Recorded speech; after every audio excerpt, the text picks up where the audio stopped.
Hey guys, welcome to Train Like a Girl. Today we're going to talk about a compact defense, keeping them locked in on one side, and making play predictable. To start, we're going to make it easy and show you what I mean by making play predictable. By making play predictable, I'm talking specifically about the person who puts pressure on the ball. This person needs to force the player with the ball a certain direction and make her body language super obvious about which way she wants that player to go. That way, everyone behind her knows where to shift. Okay, so Riley, we know which way she's trying to force her. Perfect. Body language says everything. Now let's say Ingrid beats Riley. Okay, so now Liv would step. However, Liv, do you see which way you're going to force her to go that way? We want to keep her on the side that Riley originally started with.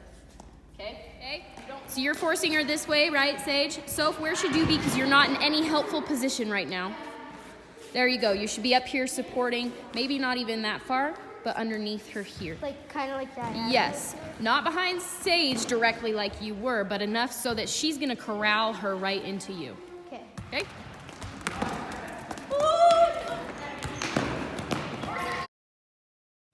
So the player on the ball is doing a great job. She's making it very obvious which way she wants her to go towards that line. The supporting player is now out of position. She needs to be closer up the line so that when that ball pops loose, she can be there to force her back right where she came from.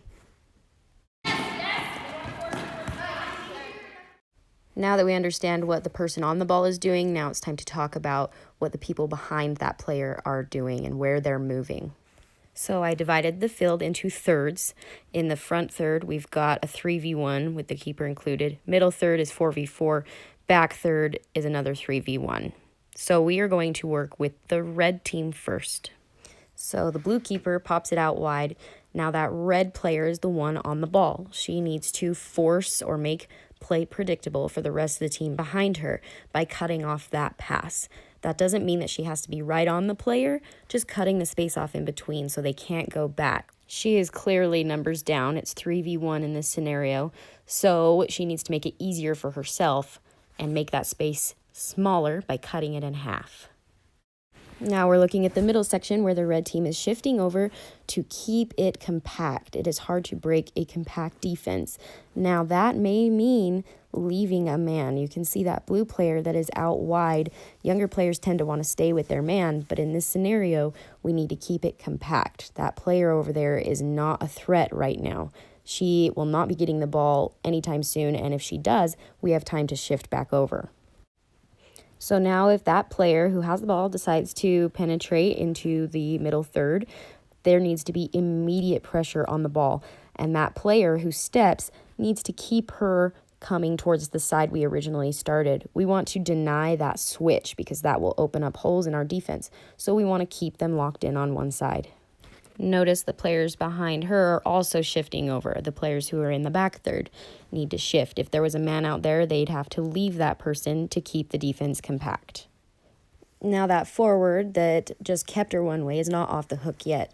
She also needs to deny that pass back and still needs to shift and deny the switch. But still be compact. Because now she plays it here too. You can step in there. She can't get it past you here.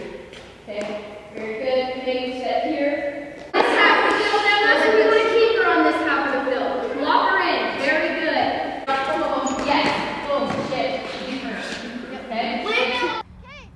Okay, listen, we're recording for Mason. So, Bella. You're cutting off that pass, forcing him that way. Okay? Now you don't always have to be right on there, say Lexi and you just have to cut off. You can cut the field in half. Cut off the space and break it down. Lexi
you two are also shifting. So Lex, you should be over here.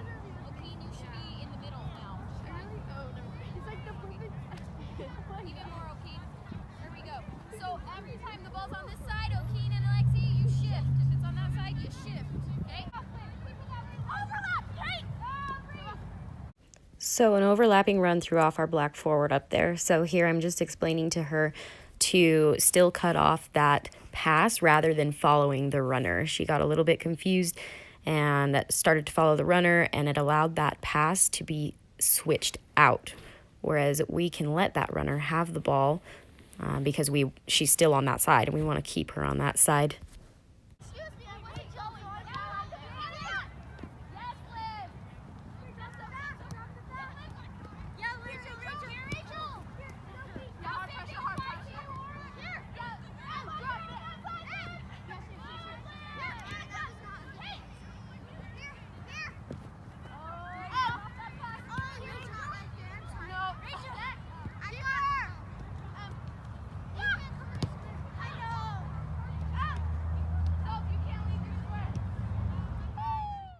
Thanks for watching, and if you have anything to add, please leave it in the comments below.